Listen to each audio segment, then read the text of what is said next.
안녕하세요. PGF 여섯 번째 영상입니다.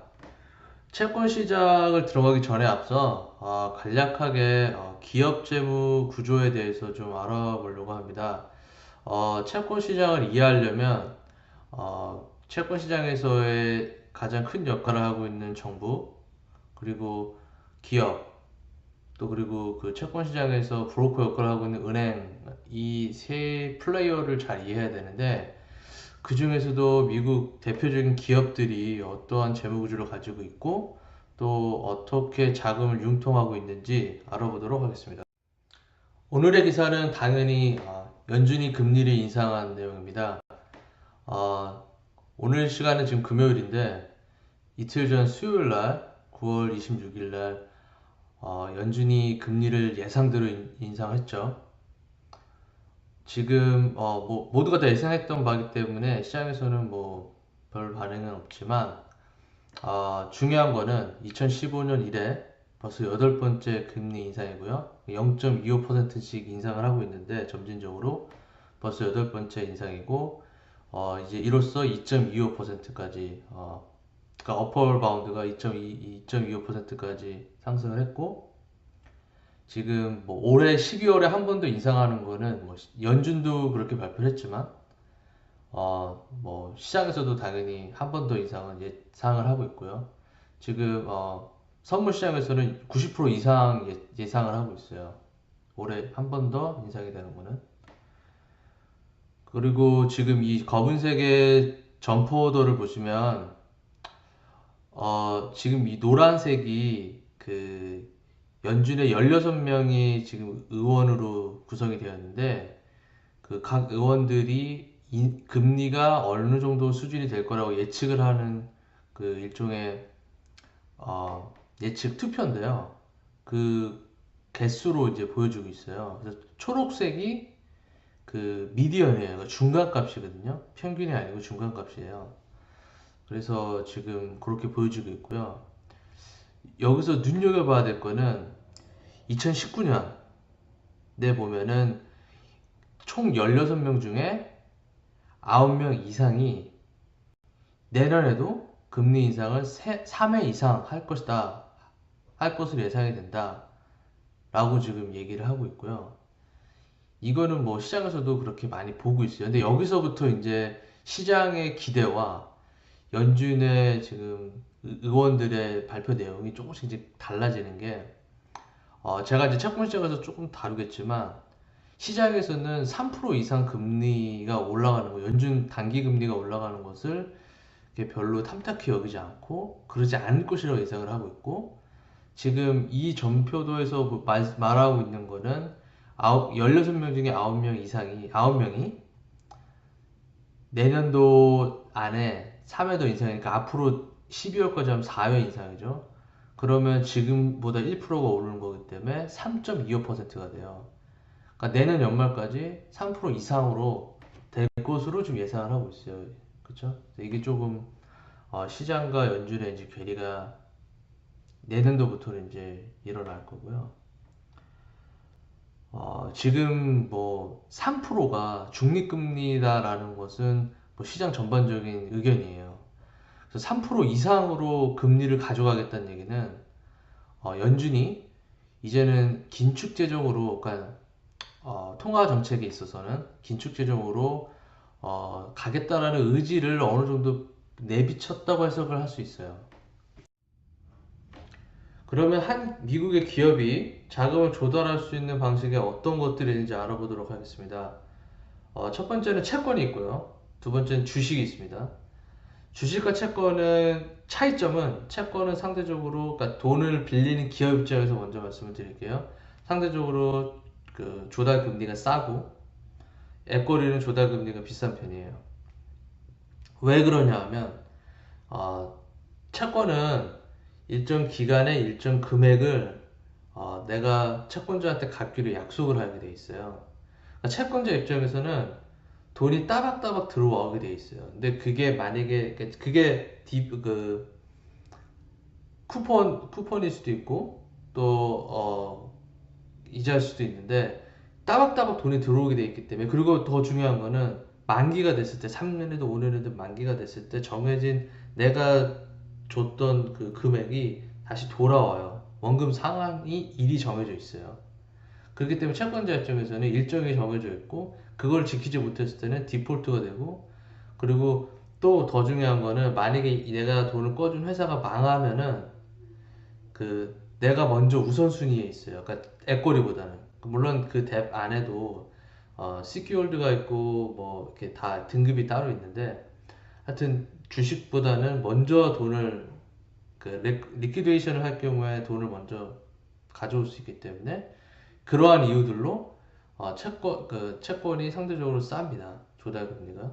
에코리는 반대로 배당은 일정 기간이 정해져 있지 않아요. 물론 그 어느 단계에 이른 아주 오래된, 예를 들어 뭐 버라이즌, AT&T, 뭐 월마트 이런 회사들은 이미 기반이 탄탄하기 때문에 배당 일이 어느 정도 뭐 시장에서 암암리에 정해져 있고 금액도 어느 정도 정해져 있는데, 그런 회사는 흔치 않고요. 대부분의 회사는 배당을 줄 수 있을 만한 능력이 될지 안 될지도 알 수가 없고, 또 주주들이 결정을 할 때 이 회사가 배당하는 게 맞는지 재투자를 하는 게 맞는지에 대한 결정을 이후에 하기 때문에 정해진 게 없어요. 이자랑 비교했을 때 디비던드는 스케줄도 정해져 있지 않고 금액도 정해져 있지 않고, 또 마지막에 가서 이 투자금을 회수하는 것도 마찬가지로 이 회사 주식이 내가 처음에 투자했던 금액보다 더 깎여서 뭐 휴지될 수도 있고요. 그러니까 금액 자체도. 그러니까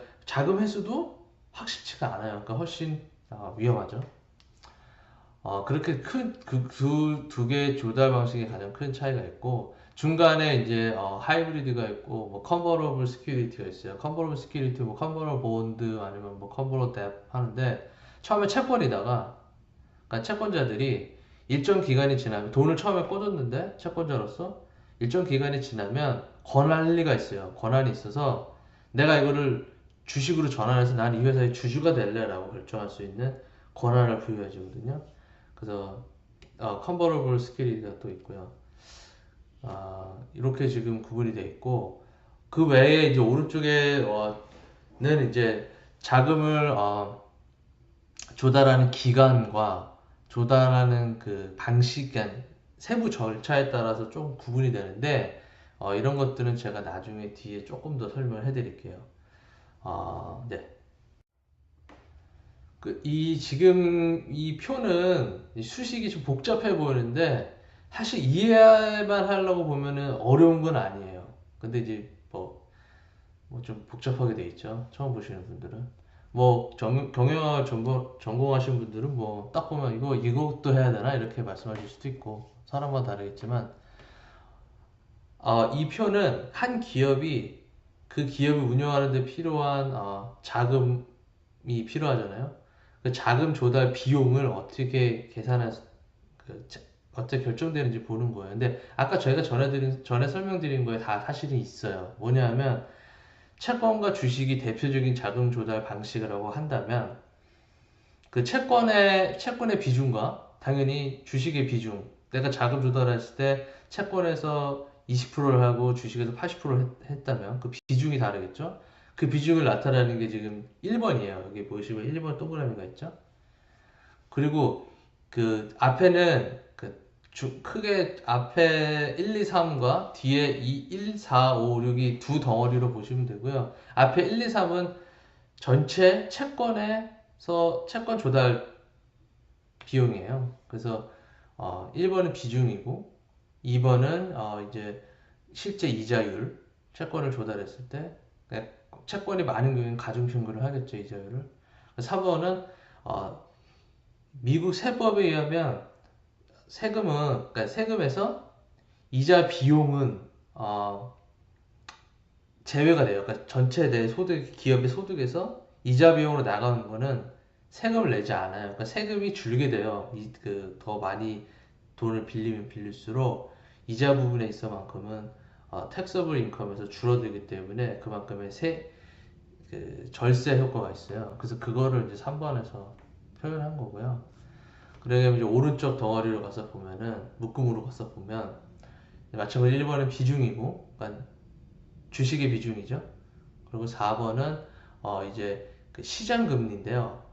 그러니까 시장에서의 평균 리스크 프리 레이트인데, 리스크 프리 레이트 이거는 복잡하니까 뭐 굳이 이것까지 아실 필요는 없어요. 그냥 간단하게 앞에 그 채권과 마찬가지로 요 뒤에 4, 5, 6은 결론적으로는 주식으로 자금을 조달해서 들어가는 비용이다. 이렇게만 이해하시면 됩니다. 지금 이 표는 제가 블룸버그에서 9월 24일 기준으로 다운받아서 정리를 한 것 뿐이고요. 맨 오른쪽에 마켓캡 기준으로 제가 그 마켓캡 순서대로 나래비를 세워서 정리가 돼 있고, 뭐 아시겠지만 최근에 뭐 애플하고 아마존이 계속 1 트릴리언을 넘어갔다 말았다 계속 왔다 갔다 하고 있죠. 그래서 지금 현재로 9월 24일 기준으로는 애플이 지금 트릴리언 넘어가면서 넘버원이고요. 아마존도 넘었었는데 다시 뭐 내려왔네요. 그래서 그 순서대로 가 있고요. 이제 여기서 제가 이제 보여드리고자 한 거는, 이건 그냥 마켓캡 기준으로 한 거는 그냥 미국을 대표하는 기업이다라는 그 의미에서 제가 이렇게 기업들을 무작위로 선정한 게 아니라 이렇게 이런 기준으로 선정했다는 걸 그냥 말씀드리는 거고, 이게 보시면 이제 두 번째, 세 번째 칼럼이 장단기 채무, 그다음에 순채무. 장단기 채무는 실질적으로 장기 혹은 1년 이상이든 이하든 그냥 그 기업이 가지고 있는 전체 채무고요. 순채무는 그 전체 채무에서 캐시, 현금을 뺀 거예요. 그렇죠? 재밌는 거는 애플을 먼저 볼까요? 애플은 단기 채무가, 아까 장단기 채무 전체가 115 million이에요. 근데 순채무는 마이너스 153 million이에요. 죄송해요. 빌리언이에요. 빌리언. 둘 다 빌리언이요. 그럼 이거는 뭘 의미하냐면요. 애플은 캐시를 엄청 들고 있으면서 캐시를 약 한 260, 270 빌리언을 들고 있는데도 불구하고, 캐시가 있음에도 불구하고 채무를 일으킨 거예요. 돈을 빌린 거예요. 캐시가 있는데도 돈을 빌린 거예요. 뭐 아시겠지만 뭐 애플이 뭐 많은 자금이 해외에 묶여 있고 미국이 아닌 그 외의 나라에 묶여 있고 세금 때문에, 그러다 보니까 미국에 있는 투자자들한테 배당을 주려다 보니까 미국 내에서 또 자금을 조달해서 배당을 주고 이런 식으로 했죠. 그걸 몇 년 동안 계속 했기 때문에 이러한 좀 기형적인 형태가 나타났다, 이렇게 보시면 되고요. 마찬가지예요. 3위 마이크로소프트도 그렇고, 사실 뭐 솔직히 구글은 거의 채무가 많이 없네요. 그렇죠? 네, 뭐 마이크로소프트도 마찬가지고요. 보시면은 뭐 비자도 그렇고, 미국 대표적인 기업들이 보면 당장 실제 그로스 채무와 순 채무가 넷 대비 이렇게 차이가 많은 경우는 캐시가 있음에도 불구하고 돈을 조달한 경우예요. 채권 시장에서. 그리고 이제 세 번째가 이제 신용인데요. 신용 평가 기관이 크게 세 개가 있어요. 이제 뭐 무디스, S&P 그리고 피치까지 해서 세 개가 있는데, 무디스 기준으로 제가 일단 세 개 다 보여드리는 건 뭐 그렇게 의미가 없기 때문에 무디스를 기준으로 해서, 무디스 기준으로는 BAA 이하면 이제 정본드거든요. 그래서 제가 지금 기업 중에서 신용 등급이 A 미만인 애들은 제가 이렇게 빨간색, 그 색깔을 칠했어요. 뭐 주황색이든 노란색이든. 코카콜라만 지금 했는데, 그거는 제가 왜 노란색으로 했는지는 보여드리고요. 그 다음에 이제 다섯 번째, 여섯 번째 칼럼이 이거는 제가 한국말로 전환하기가 더 이상해서 제가 그냥 냅뒀는데, net debt to EBITDA 그리고 net debt to equity예요. debt to equity예요. 그래서 이거가 중요하거든요. 왜냐하면 net debt to EBITDA 같은 경우에는 이 회사가 그 돈을 갚을 만큼 실제로 돈을 꿨는데 그 꾼 돈을 갚을 만큼 돈을 벌고 있는 회사인지 아닌지, 그러니까 실제 돈을 그만큼 버는 회사냐 아니냐를 보는 거고요. 그 다음에 debt to equity는 실제 이 사람이 이 회사가 갖고 있는 자산이, 그러니까 순자산 에쿼리가 이게 차입에 비해서 얼마만큼 비중을 차지하고 있냐라는 그 지표로 보시면 돼요. 그래서 넷데트 에비타는 보통 1이나 1.5를 기준으로 하고요. 예를 들어 1.5, 예를 들어가 아니라 1.5 이상인 경우에는 뭔가 이 기업이 돈을 꾼 거 대비 실제 돈을 못 버는 회사인 거예요. 돈을 많이 꿨는데 그 자금을 채권에서 조달한 만큼 돈을 벌지 못한다. 돈을 느리게 번다. 혹은 그만큼 돈을 못 번다. 라고 보시면 되고요. 뎁트 앳거리 같은 경우는 100이에요. 100 기준으로 100보다 높으면 그 회사는 순자산보다 더 많은 채권을, 돈을 더 많이 꾼 거죠. 실제 갖고 있는 자산보다. 이렇게 판단이 되고요. 그래서 이제 아마존부터 볼게요. 아마존 같은 경우에는 지금 최근에 계속 주식이 주식시장에서 많이 오르면서 마켓캡이 확 늘어났죠. 그럼에도 불구하고 지금 뎁트 앳거리가 뭐 50이니까 나쁘진 않아요. 네. 그리고 넷 뎁트 에비타도 1보다 작아요. 그러니까 상대적으로 이 두 개의 이거는 두 지표는 대표적인 재무 건전성이 어느 정도냐라는 보는 기준이 되는데요. 재무 건전성은 좋아요. 나쁘지 않아요. 근데 지금 무디스 신용을 보면 Baa1이에요. 그러니까 그렇게 좋지는 않아요, 신용이. 이 재무 건전성이 좋은 거에 비해서. 왜 그러냐면 좀 이따 나중에 또 이 다음 슬라이드에서 보겠지만 신용평가 기관은 단순히 재무 건전성만 보지 않아요. 또 뭘 보냐면 이 회사의 수익성을 봐요. 이 회사가 실제로 그러니까 순이익이 나는 회사냐 아니냐, 어느 정도 수익이 나는 회사냐라는 그 기준도 보고 있거든요.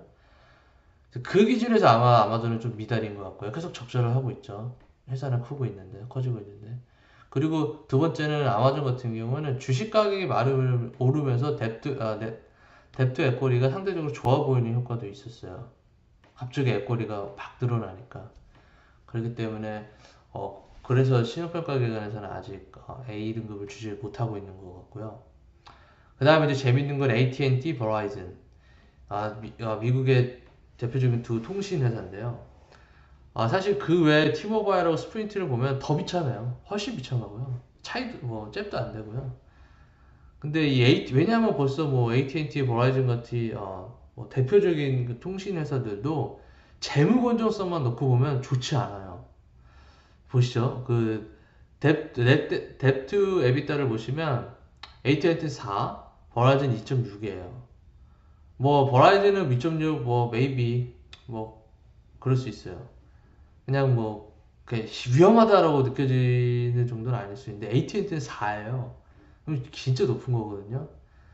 그리고 AT&T는 그렇지만 상대적으로 뎁트 앳거리는 괜찮아요. 80이죠. 근데 버라이즌이 또 이 거꾸로 뎁트 앳거리가 굉장히 높죠. 257. 네, 요거는 조금 그러니까 지금 현재 마켓에서는 통신 그 인더스트리 자체가 초기 투자 비용이 많이 들어가고 설비가 많이 들어가기 때문에 그 설비가 또 오랜 기간을 쓰죠. 물론 계속 이거를 캐피럴 인젝션이 있어야 되는 인더스트리이긴 하지만 그러니까 그만큼 자금 소요가 많기 때문에 투자 금액이 크기 때문에 자금 조달을 채권으로 하니까 주로 이런 것들을 어느 정도 좀 허용 조금 그러니까 인더스트리마다 그 신용평가 기관이 보는 기준이 달라요. 그래서 일반 뭐 제조사랑 비교할 건 아니죠. 그렇기 때문에 아직까지는 제가 볼 때 인베스트먼트 그레이드죠. BAA1, BAA2 인베스트먼트 그레이드에 있고요. 그리고 코카콜라가 재밌어요. 코카콜라는 보시면 신용이 굉장히 좋아요. AA3예요. 근데 뎁트 에비타나 뎁트 앳거리가 둘 다 좋은 편은 아니에요. 재무 건전성은 좋은 편 아니에요. 이 거꾸로 얘기하면 이 신용평가 기관은 코카콜라를 볼 때 단순히 재무 건전성만 보는 게 아니라 수익성을 본 거죠. 수익성이 좋고 안정됐다 라고 보기 때문에 그러니까 레비뉴의 벌러틀리티가 높지 않죠. 그게 크지 않으니까 그런 것들을 좀 좋게 더 점수를 쳐줘서 좋은 신용평가, 신용 등급을 받고 있는 것 같고요. 자, 넷플릭스 보시죠. 넷플릭스가 이 리스트 중에 유일하게 정크본드예요. 물론 여기 보면은 난 레이팅도 있고 레이팅이 어벨러블하지 않은 회사도 있어요. 두포트나 뭐 비자, 뭐 페이스북 같은 경우는 아직 그러니까 무디스 신용평가 신용 기준으로는 등급이 없죠.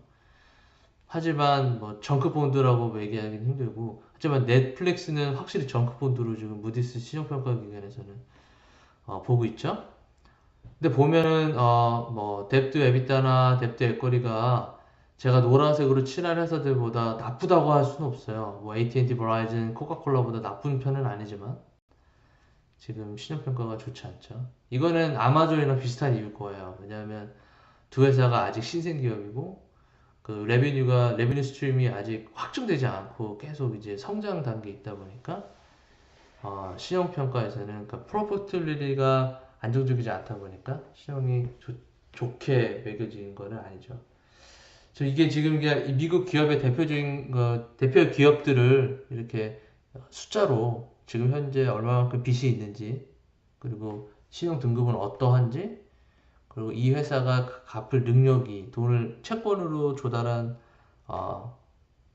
자금을 갚을 능력이 어느 정도인지를 이 표로 정리해서 보여드렸습니다.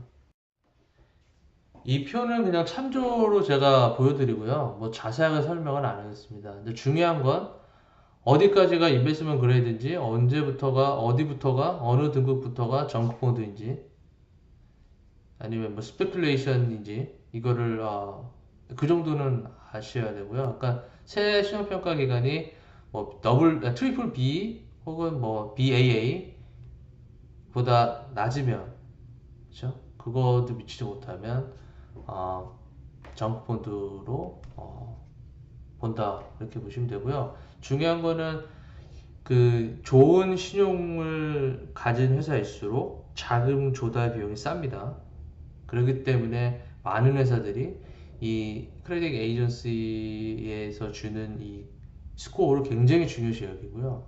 각 회사마다 아예 그 이 에이전스만 담당하는 팀이 따로 있어요. 인베스트먼트 릴레이션십에 속한 경우도 많지만 뭐 대부분의 경우 뭐 자금 부서 안에 이렇게 에이전시하고만 그, 그 커뮤니케이트 하는 팀이 따로 있을 정도로 왜냐면 비용하고 직결되기 때문에 이 신용도를 굉장히 중시 여기고 있습니다.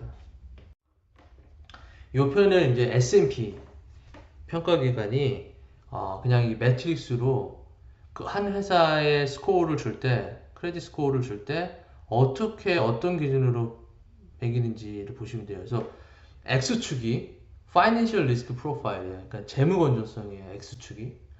그리고 이 밑에 보시면은 Y축이 초록색을 보셔야 돼요. 초록색 위에 초록색 부분만 보시면 비즈니스 리스크 프로파일 있죠. 이게 지금 위에서 위로 올라갈수록, 그러니까 Y축으로 위로 올라갈수록, 그러니까 excellent, strong, satisfactory 이렇게 있죠. 위로 올라갈수록 좋은 신용 등급을 받는 거예요. 자, 아까 예로 돌아가서 보면 코카콜라 같은 경우에는 파이낸셜 리스크 프로파일에서 안 좋은 편이죠. 그러니까 뭐 significant 아니면 뭐 intermediate 정도 된다고 보시면 볼 수 있고요. 하지만 비즈니스 리스크 프로파일, 비즈니스 리스크에서는 뭐 시장에서 경쟁자가 펩시밖에 없죠.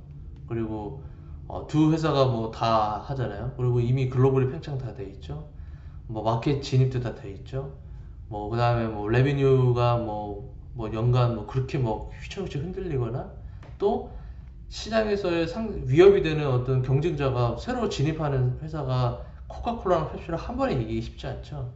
이러한 이유로 비즈니스 리스크가 굉장히 낮은 거예요. 그래서 코카콜라 같은 경우에는 좋은 신용 등급을 받는 거고요. 그러니까 재무가 좋지 않음에도 불구하고 또 반대의 얘가 넷플릭스나 아마존처럼 최근에 뭐 핫하고 주식도 많이 오르고 뭐 사람들이 막 되게 좋은 회사로 다 알고 있는데도 신용 등급이 낮죠. 왜냐하면 파이낸셜 리스크 프로파일에서는 재무건전성은 좋은데 아직 비즈니스 리스크 프로파일 측면에서는 약한 거예요.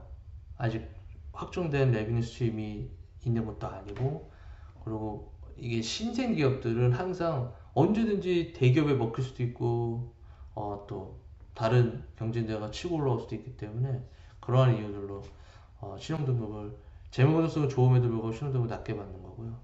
그 이제 맨 밑에 보면은 보라색, 그다음에 오렌지, 그다음에 블루 이렇게 있죠. 이거는 재무 건전성을 평가하는 기준이에요. 그래서 이 중에서 저희가 이미 보라색에 있는 뎁트 에비타 봤고요. 그리고 또 뎁트 에쿼리도 봤죠. 예, 이렇게 저희가 다 봤는데요. 요거는 뭐 그냥 참고로 보시면 되고요. 예, 네, 참고로 보시면 됩니다. 이제 제가 이제 드리고자 하는 말씀이 이 부분인데, 제가 지난 첫 번째 영상 할 때 이 부분을 말씀을 드렸어요. 지금 주가가 오르고 있는 거는 첫 번째는 미국 기업들이 수익성이 좋아지는 것도 있지만 그 수익성 좋아지는 수준으로 오르는 게 아니라 지금 주식이 뭐 어마어마하게 계속 더블 지수로 오르고 더블 성장률을 보이고 있잖아요. 근데 미국 기업도 그렇게 성장 못하고 있거든요. 근데 왜 그러냐 보면은 주식을 뒷받침하기, 주식 가격을 뒷받침하기 위해서 미국 기업들이 상대적으로 싼 지금 이 이 환경에서 금리를 자금을 막 조달해서 그 배당을 하거나 스탁 리폴체이지를 하고 있어요. 그러니까 자사주 매입을 하고 있어요. 그러면 당연히 주가가 올라가요. 그러니까 자사주 매입 같은 경우는 쉽게 생각해서 그 회사의 주식이 시장에 100개의 주가 팔리고 있었어요. 그래서 10불이었어요. 그럼 이 회사의 가치는 1000불이에요. 10불짜리 주식이 100장 있으니까. 근데 이 회사가 그 10불, 그 똑같은 1000불 가치는 변함이 없음에도 불구하고 시장에 나가 있는 100장 중에, 주식 100개 중에 이 회사가 50개 사들여요. 반을 사들여요. 그러면 기업 가치가 1000불이 크게, 그러니까 가정을 하기에 뭐 크게 무슨 갑자기 매출이 성장했거나 이런 게 없다라는, 그런 뉴스가 없다라는 가정하에, 그러면 당연히 주가가 더블이 돼요. 그래서 1000불을 맞추게 돼 있어요, 가치를. 그러니까 지금 그 주식시장에서는 저희가 보는 거는 총 가치를 본다기보다 한 주당 얼마인지 그 주가를 보잖아요. 그러다 보니까 주가가 오르는 거예요. 자꾸 자사주 매입을 하면. 그래서 지금 그래프에도 다 보이죠. 보시다시피 지금 2009년 이후로 이 초록색 바가 그, 그 해에, 한 해 동안에 그 미국 기업들이 얼마만큼 자사주 매입을 했는지예요. 지금 2009년, 2010년까지는 좀 주춤했죠. 그 경제 위기가 있고 하니까 주춤하다가 금리가 계속 낮은 수준을 유지해 주니까 2011년부터 갑자기 폭주하기 시작하죠. 자사주 매입을 막 하기 시작하죠. 그리고 보시면 파란색 밑에 바가 또 배당이거든요. 배당도 뭐 같이 어마어마하게 해요. 대표적인 게 이제 뭐 애플, 마이크로소프트, 뭐 많죠. 뭐 미국을 대표하는 기업들. 뭐 물론 아까도 보셨지만 애플 같은 경우는 실제 캐시가 있는데 그걸 텍스 안 내려고 안 들여오는 것 뿐이지만, 안 들여오고 여기서 미국에서 조달한 거지만, 그래도 어찌됐든 기업 입장에서 비용이 발생하거든요. 이자를 내야 되잖아요. 근데 그렇게까지 감소하면서까지 이렇게 자금 조달을 워낙 싸서 한 거지만, 하면서까지 주식을 견인했다는 거는 이 주가 자체에는 실질 기업의 성장보다 그 외의 요인들이 더 많았다라는 거고요. 지금 다음 거를 또 보시면 더 기가 막히죠. 지금 요 표가 뭘 보여주고 있냐면요. 2006년부터 17년도까지 이 배당을 얼만큼 했는지예요. 그래서 보시면 이 파란색이 전체 미국 기업 중에 하위 25%부터 상위 25%까지 배당을 한 율이에요. 그러니까 예를 들어 2011년을 볼게요. 가운데는 2011년. 2011년을 보면은 전체 100개, 예를 들어 100개 기업이 있다면 상위 25%는 빼고 그 25% 상위 위는 건너뛰고라도 25% 상위 25% 되는 기업이 배당률이 한 20, 지금 보면 23% 되는 거예요. 그리고 하위 기업도 지금 배당률이 하위 25% 기업도 돈 되게 못 벌고 배당도 못 했다는 기업도 지금 배당률이 한 뭐 7%? 8% 돼요. 이게 굉장히 지금 배당률이 높은 수준에 있고, 더 중요한 거는 그 바에 보시면 중간에 이 바가 길면 길수록 뭘 뜻이냐면은 그만큼 편차가 심한 거죠. 기업 간의 배당률 편차가 심한 거고. 지금 이 바의 가운데만 빨간색 점선이 있어요. 이게 중간 값이에요. 그래서 보면 2011년도 같은 경우에는 미국 전체 기업의 평균, 그러니까 중간값, 그러니까 중간 기업을 딱 집어서 보면 100개 중에 가운데 있는 기업을 집어서 보면 배당률로 나름이 세워서 15%를 낸 거예요. 배당률로. 근데 2011년 계속 볼게요. 근데 지금 보면은 이 중간에 이 선이 하나 있죠. 이렇게 그 실선이 있죠. 얘가 지금 뭘 보여주고 있냐면 EPS의 성장률이에요. 그러니까 한마디로 그러니까 순익 성장률이에요. EPS가 earning per share거든요. 그러니까 주당 순이익인데 순이익의 연간 성장률이에요. 그러니까 이 2011년도 같은 경우에는 그 순이익은 10%밖에 안 늘었는데 배당을 15%를 한 거예요. 그러니까 그 순이익이 늘어난 것보다 한 해 동안 순이익이 늘어났을 거 아니야. 지난해 대비 10%가 늘었는데 배당을 15%한 거예요. 그러니까 번거가 10밖에 없는데 지난해 대비 번거가 추가로 번 게 10밖에 없는데 이거를 15를 주주한테 환원해 버린 거예요. 그럼 나머지 5가 어디서 왔어요? 아까 표를 보시면 전에 표 보시면 다 자금 조달을 한 거예요. 외부에서. 근데 왜 이렇게까지 할까요? 그러니까 원래 일반적인 그 상황에서는 어, 배당하고 벌어들인 순이익이 어느 정도 비슷한 수준을 유지하는 게 이제 뭐 일반적인 저희가 생각할 수 있는 기업의 행위인데, 지금 경제 위기 직후부터 2011년부터 2015년까지 보시면 이게 지금 계속 배당률이 훨씬 높죠. 빨간색이 더 높죠. 물론 중간값이에요. 지금 그렇다는 걸 저희가 볼 수가 있고, 지금 배당률이 아직도 높아요. 그러니까 성장률은 계속 고만고만 10%대예요. 지금 이 배당률은 계속 왔다 갔다 하면서 외부에서 차입 조달해가지고 하고. 근데 지금 보면 2016, 17부터는 그 배당이 점점 좀 줄어들죠. 그러니까 이자율이 이제 오르기 시작하니까, 시장에서 자금을 조달할 때 들어가는 비용이 오르기 시작하니까 상대적으로 또 배당률도 조금씩 줄고 있죠. 그럼 거꾸로 얘기하면, 해석하면 금리가 계속 오를 거잖아요.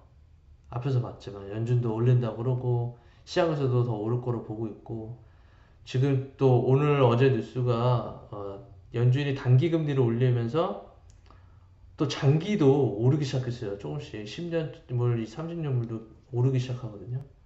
뭐 어쨌든 전반적으로 다 지금 시프팅 업 하고 있는 상황인데, 기업 입장에서는 이거 배당을 유지하기가 쉽지 않을 수 있어요. 성장률은 더 갑자기 뭐 무슨 일이 있어도 와장창 돈을 벌고 뭐 기업들이 잘 나가지 않느나 이게 쉽지 않을 수 있어요. 그리고 어쩌면 트럼프가 감세를 한 게 이 성장률을 이제 올려줄 수 있는 효과가 있거든요. 왜냐면 EPS 성장률이잖아요. EPS는 세후 이익이기 때문에 세금을 덜 내면 EPS 올라가요.